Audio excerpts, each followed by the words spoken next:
It's a great pleasure to have you here and to have you share this conversation with us and your experiences.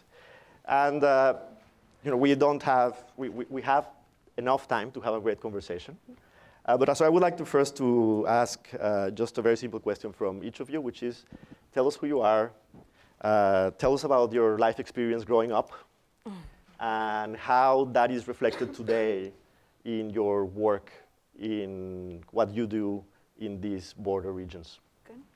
So my name is Regina Bernal, and I manage our entrepreneurship program at the University of San Diego. I'm originally from Mexico City, and I moved here with my family when I was 6 years old. So I am a child of this border. I have gone back and forth with fluidity. My family is all still in Mexico. I'm still here in the US. And I found my passion. My passion is to really support entrepreneurs.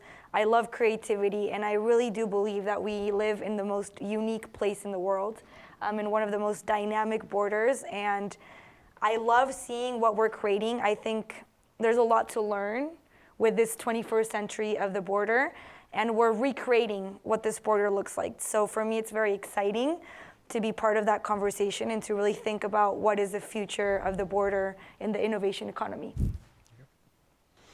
Hi, good morning. My name is Guillermo Mejia.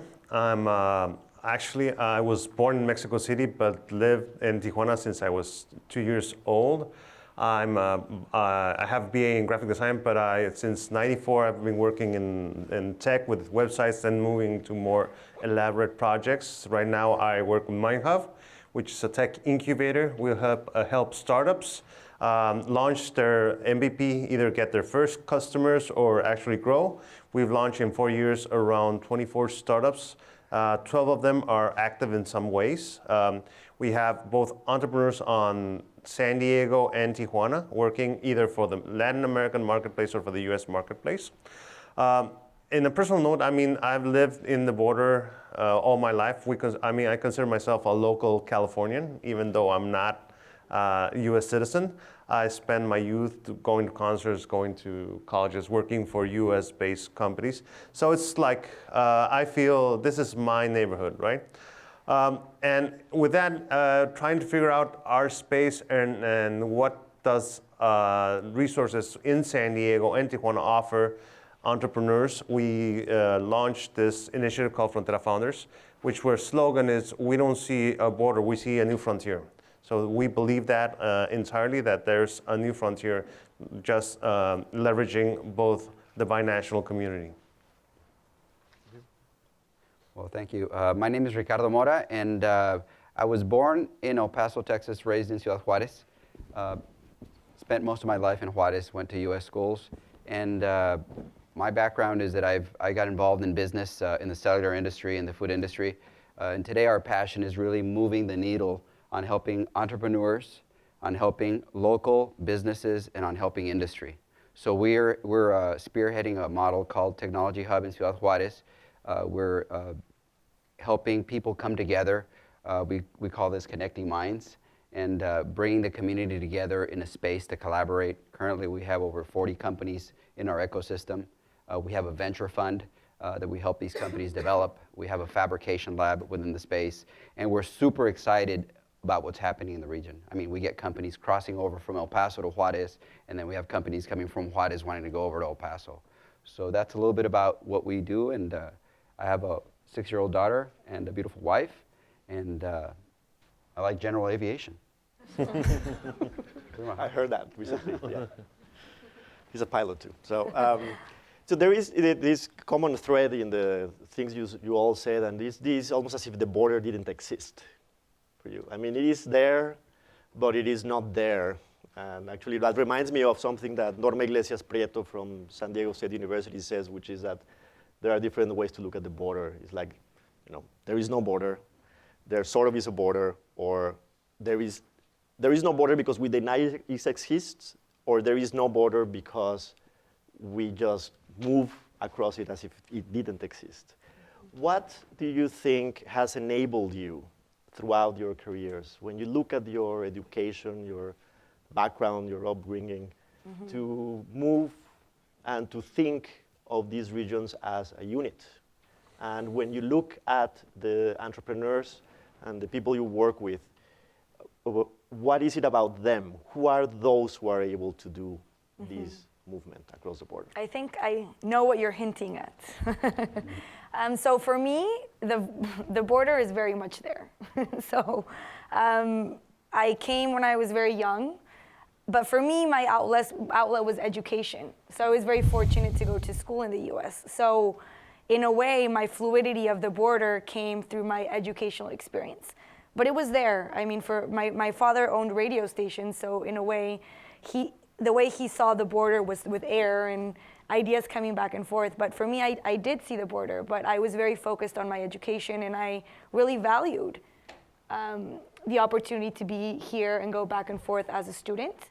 So I think for me that was transformative in my understanding of the border and the openness I had in coming back and forth through education and being part of a university that allowed that.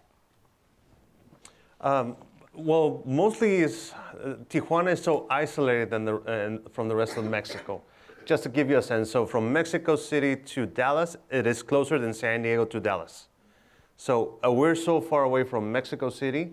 And if you look around, I mean, the only place that we can grow your business or just get out of town is San Diego, LA. I mean, LA is about the same distance than Mexicali, which is the nearest major city in Tijuana. Other references, downtown San Diego is closer to Tijuana than Carlsbad. So, I mean, that's just the natural evolution. I mean, we're so close. Where are we going to do our shopping, our living, expanding, just driving and getting out of town? It's going to be in San Diego. So that actually encourages us to be more of explorer and look at California as our first logical neighbor. So even there's a border. I mean, that's the only neighbor we have next door.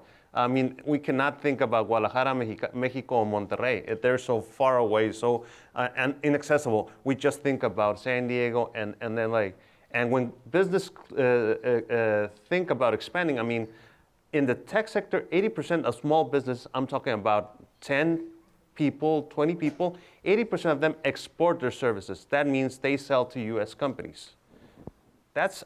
Small businesses in Tijuana export their services. That's a huge thing, and that's just the natural, the nature of our geography. Well, in my case, I definitely don't view the border as something that separates us. I've always seen it as just going across, even when we were kids, going across to downtown El Paso and shopping downtown El Paso. And so the border, from my perspective, is non-existent. I've been privileged to be able to cross over back and forth. Not many have that privilege. And today we have those express passes and we can get back and forth. There's times that I go 3 or 4 times in a day. I'll have meetings on both sides of the border. We have that advantage. So what we try and do is as a community, get this out to the rest of our entrepreneurs, our business leaders, to help everybody understand that if we work together as a border town, it can make us all stronger. So from my perspective, it's just been, and I'll share a small story. My first business venture was a hot dog stand down at the Juarez Avenue. And I used to cross over to El Paso every Wednesday to Sunbeam to buy the footlongs and then cross them over to Juarez. So, that's just how business gets done. And that's a real example of how we got started. Good. So I think when we were preparing for this panel, you brought up, Regina, the issue of mobility across the border, and you describe it, Ricardo, as a privilege. Right?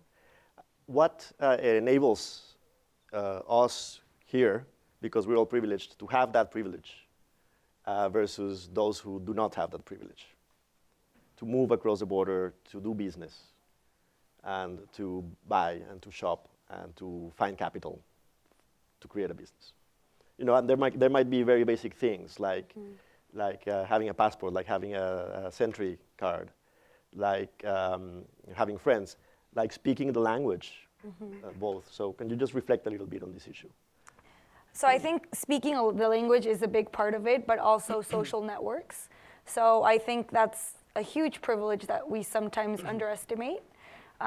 We talk about the influence of mentors in our lives, and for me, that has been transformative. So I think I've been able to grow because I have had people along the way to support me and to bring me into different circles and to help mentor me and, you know, have important conversations. So to me, that social network of people has been the greatest wealth in my life in that development.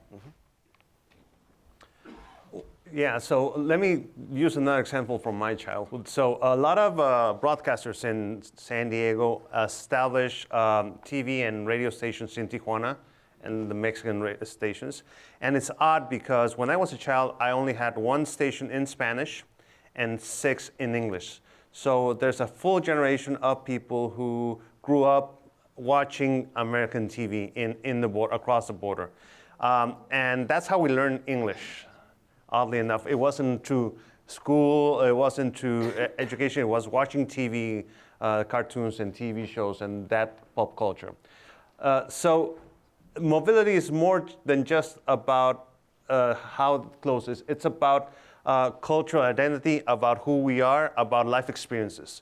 So it's, again, if you go to San Diego, you'll see, or LA, you'll see a lot of people sharing common experiences with you, because they grew up with experiencing the same things you are. And sometimes it's different from the rest of Mexico. And even Mexico has like 3 areas. Mexico City and Guadalajara has a similar experience, but the South, more rural experience, are so far removed from our northern life experiences. So it's only natural that we gravitate to those type of, we look for aspirations in jobs, in doing businesses that are a match with us, and we buy products, and we want to live with something we identify. So we're not gonna go back and look to Mexico City or Guadalajara because they're not within our own personal lives. Well, you know, I'll add, and I think mentorship is very important. We've all had our mentors, and we've all had people that helped us along the way. That's part of our business model, paying it forward.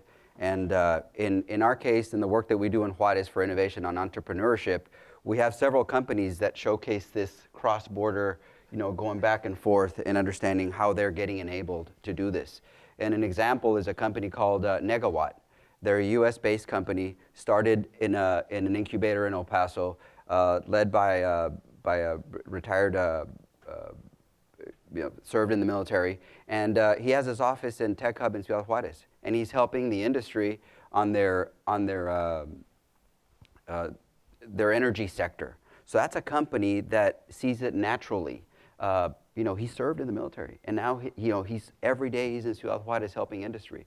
We have another company from Ciudad Juarez that's called Traceability, and this company is being enabled to go to the U.S. and they do automation. In this case, they're working with the Internet of Things, and they have a program that allows companies to be able to track their employees as they come into the workforce, to have a faster start. So for us, we see this happening. These are the innovation themes that are happening across the border, and we're excited to share that. And you know, they get enabled by having a platform. They get enabled by having mentors, and being able to work in this regional ecosystem. There is another common theme in the 3 of you, which is this creation of these spaces. In the case of Guillermo and Ricardo, actual physical spaces that become these meeting points, these convergence points. I think, Jamal, you used the word convergence. So it's almost as if within these border towns you had places where it's free to come together. In your case, Regina, the binational venture competitions that you've done. Can you reflect a little bit on this issue of the creation of these spaces, and why do they matter? Why do they matter in order to enable to do business here at the border? But why do they matter also to include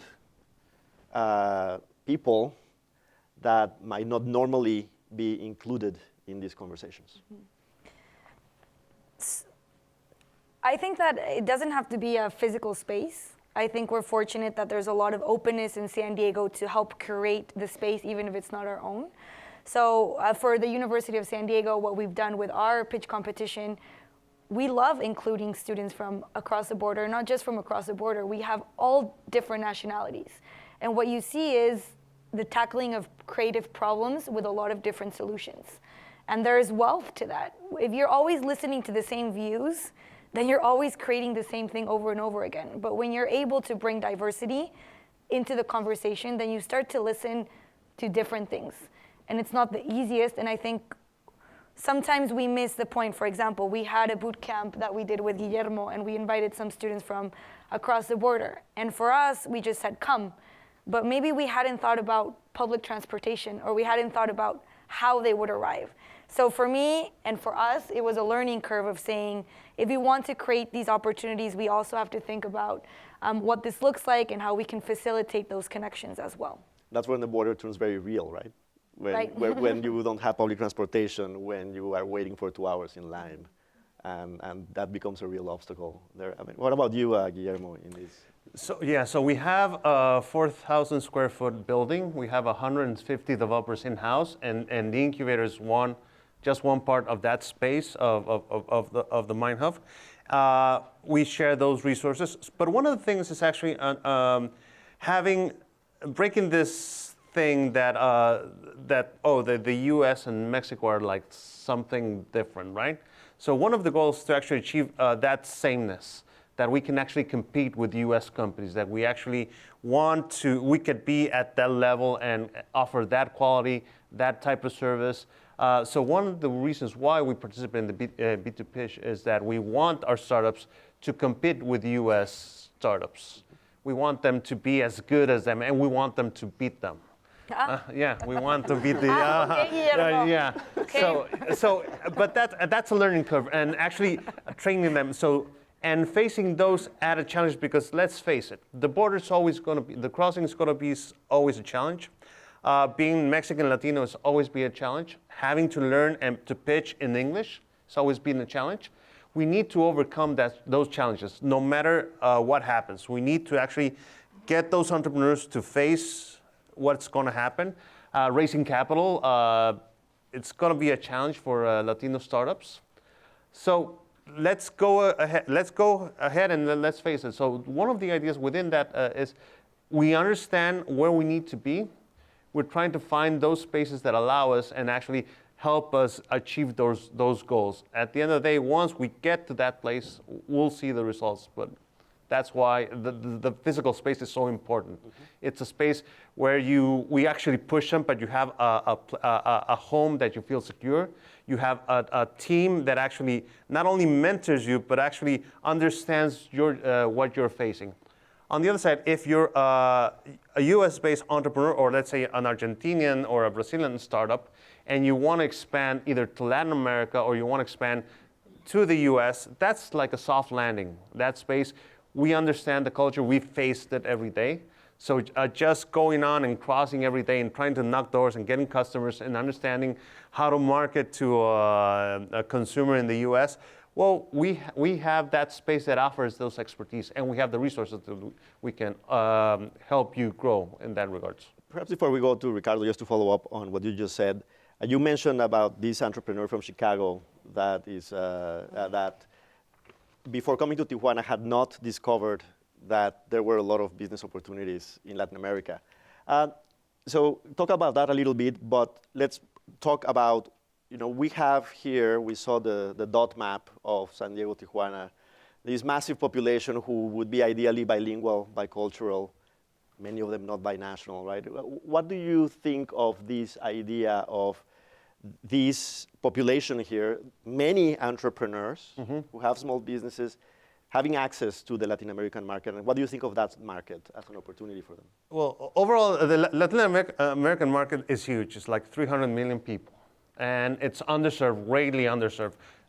Just to give an example, so you probably know Intuit or like QuickTax or TurboTax. It's been in America for since the 80s, right? So we launched the first type of system for Latin America. In that regards, it's really been underserved for the last 40 years. So if you want to go and really take that low-hanging fruit, Latin America is a great starting place.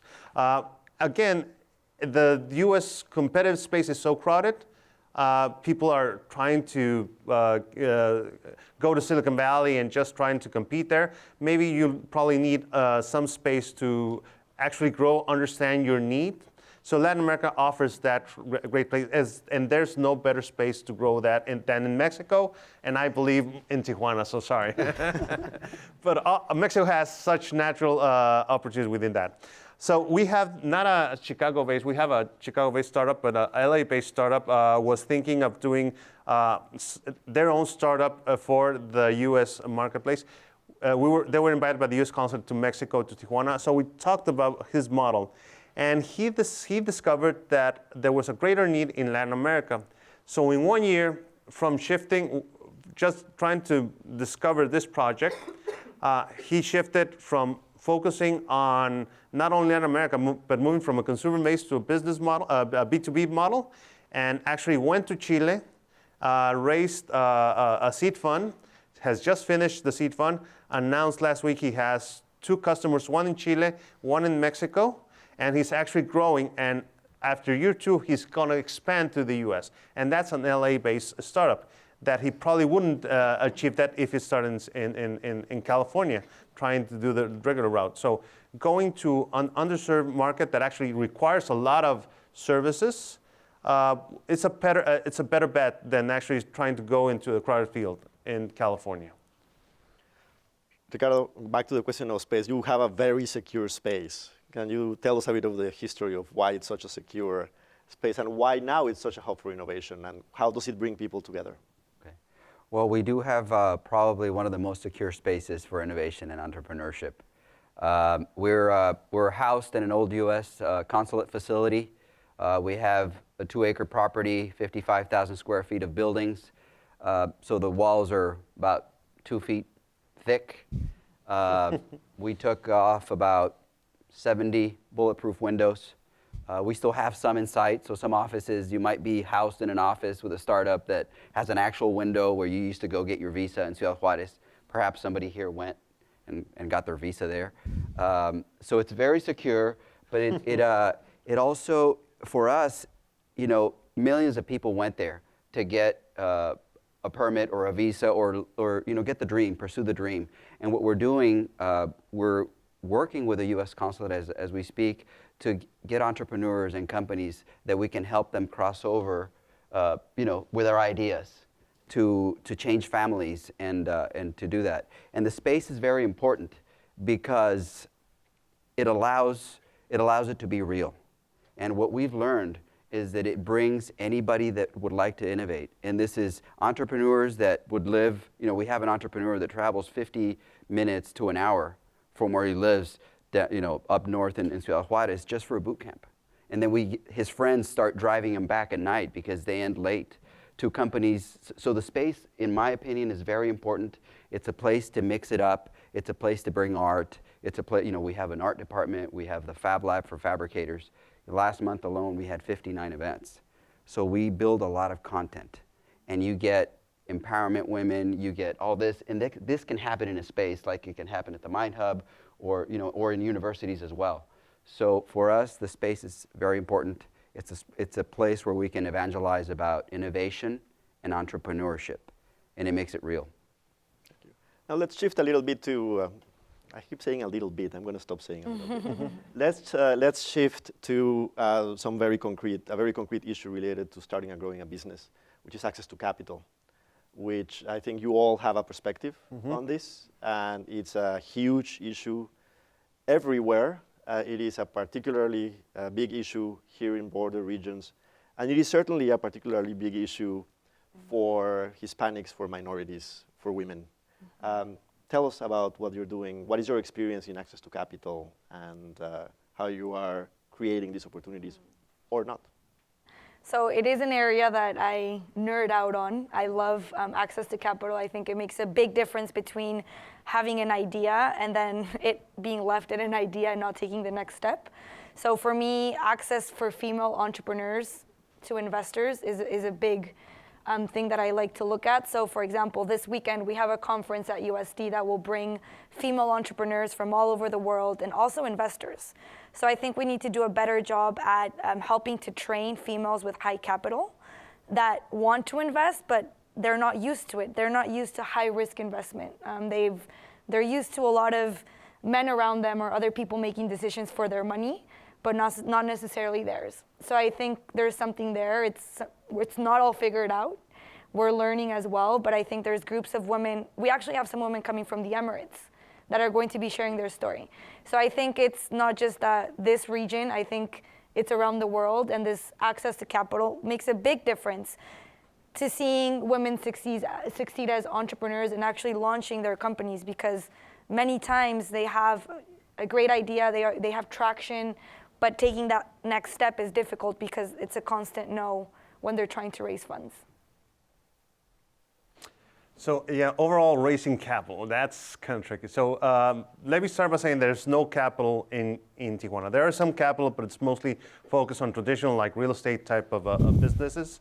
There's actually no fund that actually understands a tech startup. It's hard to really get them in that space. But overall in Mexico, that's fairly new. So in Mexico, I can say that there's no, fairly maybe 1, 2, they're kind of rare. So it's not really that much that you can go on. Even in San Diego struggles a lot with finding capital. The same issues we discovered, mostly in real estate, not a lot of tech startups. A couple within the La Jolla, mostly focus on medical and bio solutions. But now, let me give you the other side. So one great advantage that San Diego has is actually if you're bootstrapping or if you have some seed funding, Mexico's a great way to expand your runway. So I mean, we can actually, that's a great way to be more efficient. And actually, if you're at your early stage trying to figure out what's your next space, Mexico's a great way to actually have those resources. But also to discover and validate your market. So again, San Diego's kind of high cost of living, California, LA. I mean, Mexico you can do it for 6 months and actually spend that time in your product, in your company, accessing customers from both sides of the border, and actually growing and validating. Once you have a proven business model, capital is fairly easy. And the other advantage of Mexican startup is that we're so close to California, you can actually incorporate in the US. Not only a Delaware-based company, but I actually have offices in downtown San Diego and service your customers on either side of Latin America or the US. And that's a huge advantage to attract funds from the US. I mean, a lot of US investors are kind of iffy on investing on Mexican-based companies unless they have some experience. But if you're a US-based company, a LLC or a corp, I mean, they won't have an issue if you have offices in San Diego. So I think that's a huge advantage that the city of San Diego should be thinking about expanding that because we are able to provide a lot of new businesses incorporated in San Diego. And from there, even growing, even expanding, we'll have some sort of advantage of other resources. The final thing we do is we do understand we have in Tijuana and San Diego limited resources. We want to leverage them. So we want to understand what resources USD has with Tijuana, UABC, CETIS, MindHub, in Juarez, and offer them to the community of entrepreneurs.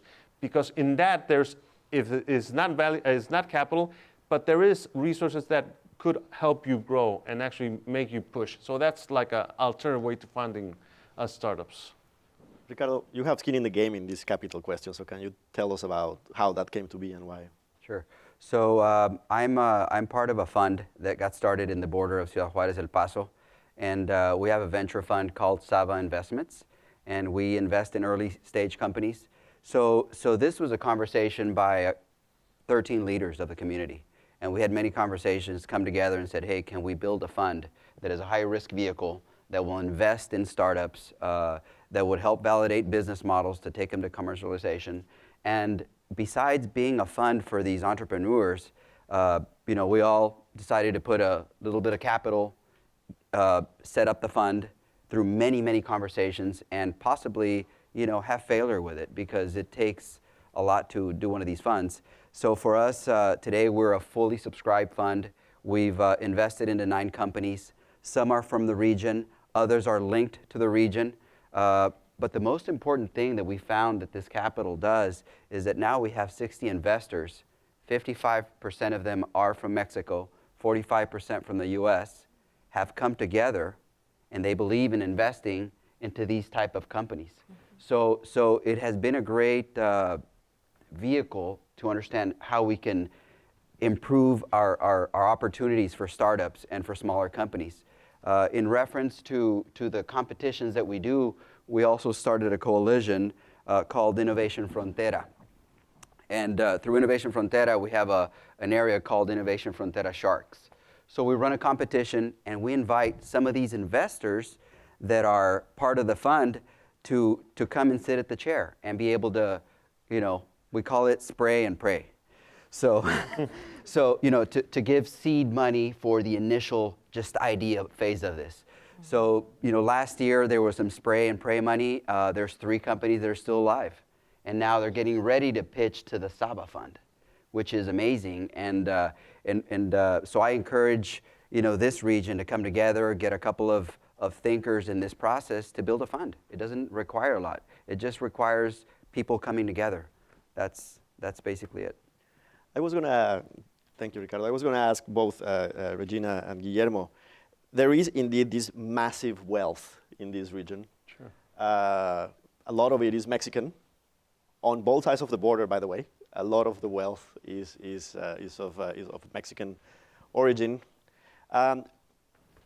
What would it take to unlock, let's call it unlock, but I mean like desatorar esa riqueza that is going into real estate for the most part? And by the way, this is not unique here. Being from Monterrey, I can see that.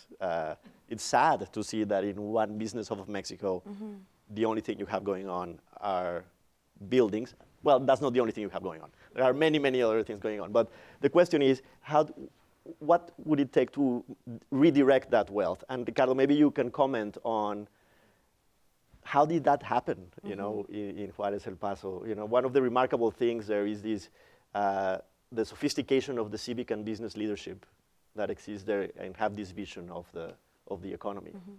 So I think what Ricardo said of the spray and pray is something that culturally we struggle with. So what I've seen, sometimes it's easier to raise money if I show you a physical food truck and tell you how much it is than if I show you a pitch talking about a technology that you don't understand. So I think this new culture of investing, and what I'm starting to see more is the third generation, so a family business, this third generation that has more of an understanding of technology, of what that means.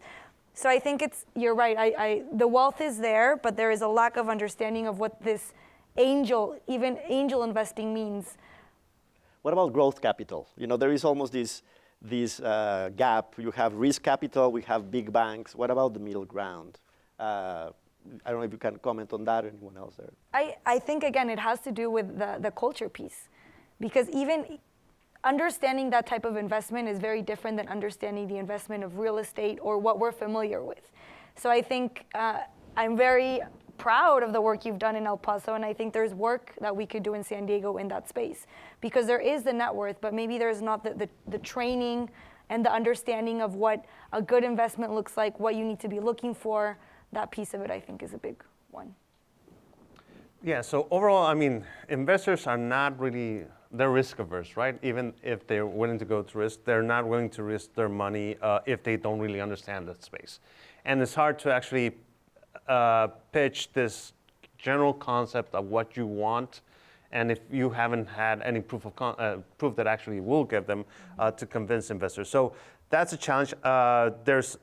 We need investors who really understand the tech space, understand what technology and what the future of is coming. We tend to look at the past, not at the future.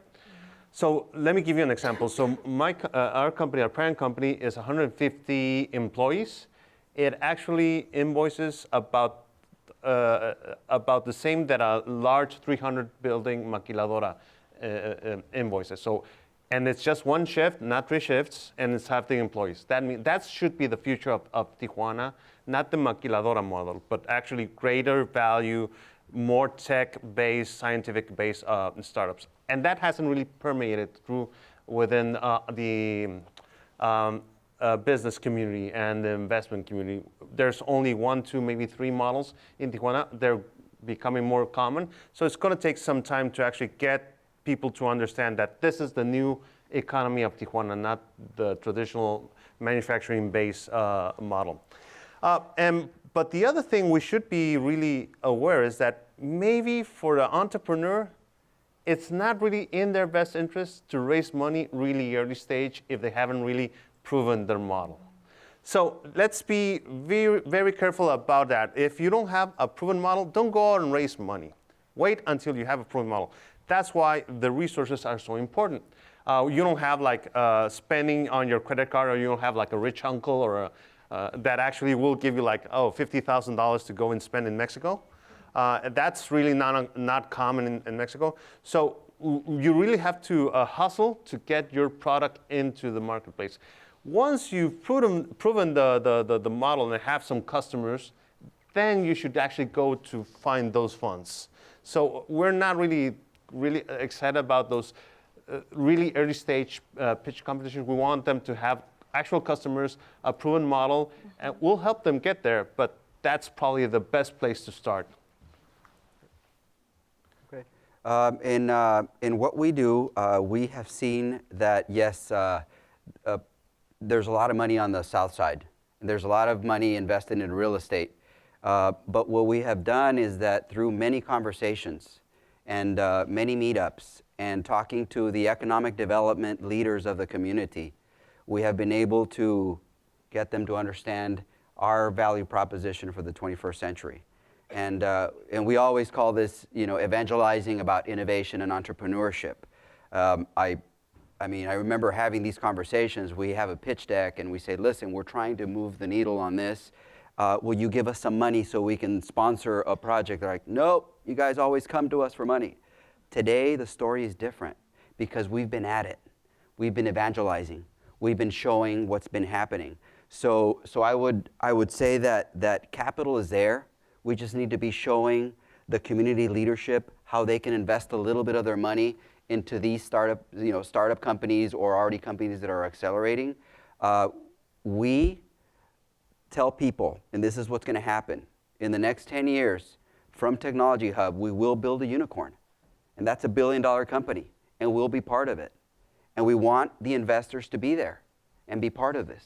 So that's part of our pitch, to bring this community together to understand that risk money on startups and companies is the way to go. We have time for questions. There are microphones. Good morning. My name is Carmen Palafox, and I'm a venture investor. My focus is on manufacturing, and so I welcome risk. Mm-hmm. We are making our first investment into a Mexican SAPI, so I'm very excited about the cross-border opportunities. At our venture fund, we also have an innovation hub where we support companies that are doing the Internet of Things, robotics, wearables. We do a lot of hosting for other countries, Singapore, China, all these delegations that come to learn more about how they can promote entrepreneurship. So I'm wondering how we can build that bridge with Mexico. What is Mexico doing to support innovation locally? Well, so we should talk. I mean, one of the problems is within that, we support innovation. Within the manufacturing space, it's kind of a hard sell, especially if we're talking about risk and funding. If you want to fund a first run, it's still harder than just funding like a regular software startup. There's huge opportunity. We have in Baja and whole Mexico a huge base of manufacturing capabilities. And we have the talent, we have the expertise. we're really good at solving processes, and we have the supply chain fully developed. What we don't really have is people who understand the future opportunities. They're still looking for foreign investment coming into the area and launching. We need to generate that intellectual property. On the scientific side, we still haven't really developed a scientist who are willing to leave academia and research and actually launch their own startups. And bridging that scientific and business side is a huge issue. So we're pushing that forward. So I think those two are the challenges. Getting people to skip the traditional contract manufacturing model to actually innovate and go after that higher return type model. And getting the scientific and community to think about it not in terms of science, more in terms of business. Ricardo, any comment there? Or? On what we have seen, and I'd love to connect and get our business cards. On the 3 levels of engagement for our community, which it's if it's public, we have seen the Mexican side of the government starting to step up. The Secretary of Innovation, for instance, just sponsored one of our larger sponsors for a huge event that we do in November. It's a binational event, so they're stepping up to putting money on this. On the businesses or the companies across the border, they're also part of our investors.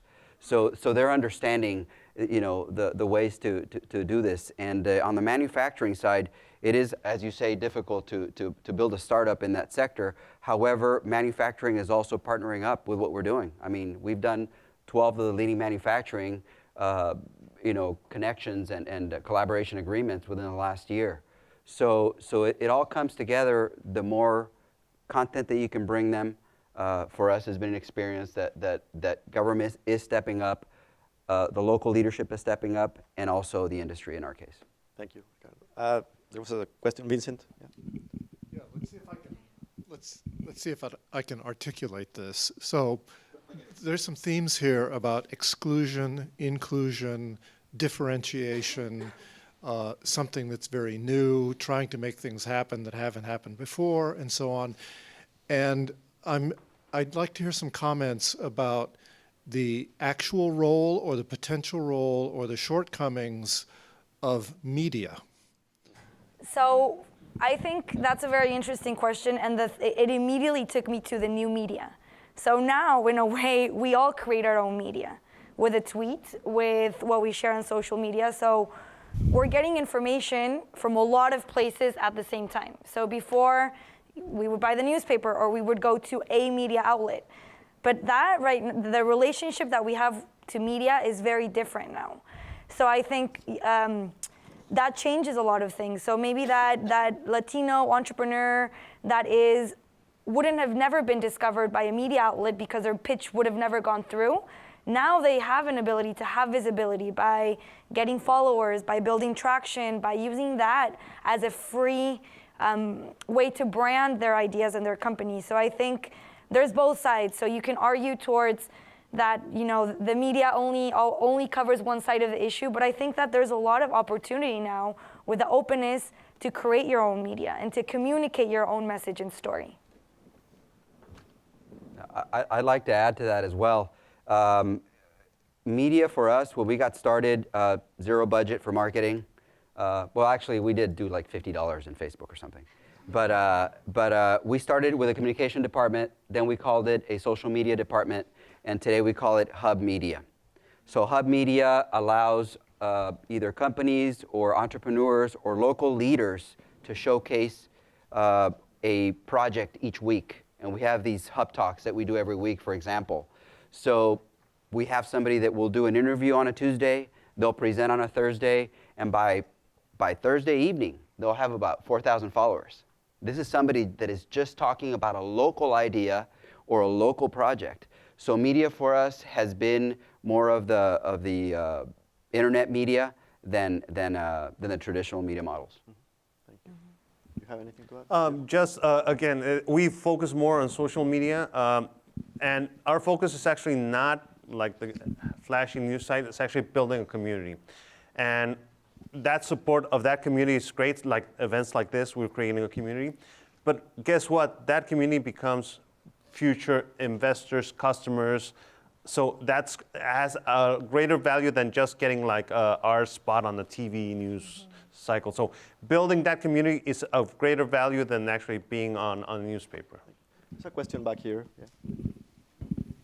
Dr. Francisco Valle, I have two related questions.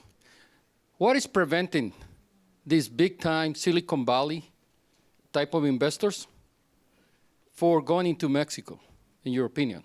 Because, for instance, they invest in all kind of crazy ideas. If we had, say, 6 years ago, we're going to invest in a hotel chain with no rooms, we're going to invest in a taxi company with no taxis, we all have laughed, right? But there are some of them that look for those kind of things. On the other hand, right, what is preventing companies, as well as Mexican companies or organizations, as well as the Mexican government, for promoting, what they can offer? Because it's nothing for these investors to go to India, to go to Scotland, go all over the world. But why Mexico is not there? Well, I mean, we've had a couple of venture funds from Silicon Valley come to our space and look at what we're doing. There's a fund called Hackers and Founders. They've been there. They're doing business in Latin America, and the advantage they see. So these are the early adopters. They see they can find companies for cents on the dollar, and you can build them, and then you can take them over to the global markets. So we have seen that started to happen in our space. I'll be brief. So even San Diego hasn't seen in 7 years the influx of Silicon Valley capital. So it's not going to happen really in Mexico. We need an angry bird. So that's a huge, successful company that will build companies around that. That happened in Norway. And that model should be replicated in some ways. And finally, within the space of investors and actually attracting funds, we should really understand what the value is. So let's say $1 million for a US-based startup. If you want to have like 10 times the return, that's great. $1 million in Mexico will actually offer you more time to actually create and spend that, but actually the return is similar. So maybe you don't invest $1 million in Mexico, you maybe invest a third or a half to get the same time of return. So we need to understand that space. I'm going to issue a challenge for you. You talked about the entrepreneurial spirit that we have here on the border. You talk about the uniqueness of the border. That's all and good, but the challenge is this. We have a lot of issues that Carlos was talking about initially about the optimization of flows. That's sort of the narrative, right? But it is an important part of that narrative, and it is something we have to work on. If we got together as entrepreneurs, if your organizations of entrepreneurs got together and said, let's really create an imprint for what the border is going to look like, from a Internet of Things, from a intelligent transportation systems point of view, from a wait time point of view. Let's try to resolve the local binational problem that we have here, because as you know, El Paso Juarez has the same issues. Laredo has the same issues. So why don't we create that uniqueness? We improve on that uniqueness by taking on our entrepreneurs and working on the problems and the challenges that we have from a border innovation perspective right on the border. Gustavo, is that an invitation?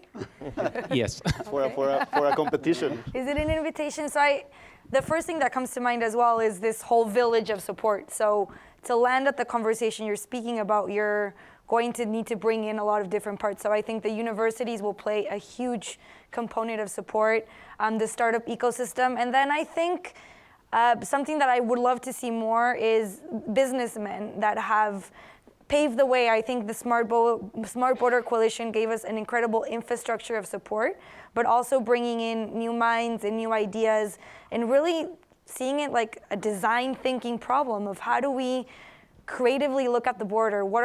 It's changed a lot and it will continue to change. So I think it's really mapping it out. I think San Diego has an incredible spirit of collaboration that we're very fortunate to see. So it's going to take a whole binational village of support. bringing universities, business, both cities together to have the conversations. I love the design thinking idea for this. I think the border. I think we should look at the border as a design problem, with a set of constraints, with a set of opportunities, with and just thinking about it in that way. It's It makes me curious. We should all talk about this. Anyway. Yeah, so I will focus more on immigration and the requirements of highly skilled workers for California and Silicon Valley. So the visas, you need like 1 million engineers in California to actually keep up with growth. And the visa is like going from 100,000 to 50,000 a year. So Tijuana offers a great opportunity. So for example, Amazon is looking for a second corporate headquarters in America. So why don't we pitch it San Diego, Tijuana offices with an expansion to the Tijuana to actually lower barrier for migrant workers in Tijuana with a H1 crossing to actually service and work with the US corporation. So those types of solutions will be great to actually increase jobs and technology and diversity within the border region. For everybody. Right? Yeah, for everybody. And allowing people from Latin America, from India, from Eastern Europe to actually establish and service the greater innovation sector in California. It's a great challenge, and I think we all touch upon it a little bit as we go through our days working with entrepreneurs. Something that comes to mind is that what each one of us does, and I would say there's always a budget factor on doing things and making things happen. So we always have just so much available to resources, whether they're monetary or they're time constraint or people that help us to make this happen. I mean, I take in the challenge, and I'm going to be looking to do something on our border to be able to impact that. That's a great idea to be able to do something, as you mentioned, with Amazon. No. Amazon is for Tijuana, San Diego. But I didn't tell you we're in deep conversations. No. Or any entities like that. I mean, it's a great challenge to take, and we have to take it as a community. It takes many people coming together to make that happen. It's just not, a small group. So I would end it at getting a lot of people together to make that happen. Hi, my name is Dante Alvarado Leon. I'm a software and platform senior research analyst at Accenture. I was born and raised in San Diego and Tijuana. I used to cross the border every morning, go to school. And my question to all of you is, how can we get the youth involved in innovation entrepreneurship? I left San Diego to stay in Silicon Valley. Over there, when I was at Berkeley, launched 2 companies, and I just learned a lot. And now I come back and I see a lot of my friends working at Pizza Hut, or they decided to stay at a community college. What can we do to make sure that talent comes back, or that talent stays here, or stays within the border, and really spur the economy? I think there's a lot that can be done. And from a university standpoint, from having accelerators, what can we do here so that we want to come back and start our own companies and have the support? Because when I pitched to investors, the room did not look like this. It was a lot of people that looked very different from me. Yeah. So how can we teach that, and how can we do that? There is a lot going on right now in San Diego, Tijuana, and I don't think this conversation of keeping talent in San Diego, it's okay if you go and you go explore, if you bring your talent back with you at some point. So I would love to connect with you and see how we can get you more involved in what we're trying to do. So the Latino, not only Latin Americans underserved, but the Latinos in the U.S. are underserved. So that's a huge opportunity. That's a huge opportunity for businesses to focus on just the Latinos in the United States. And within that space, education is one of those things we need to serve better Latino communities.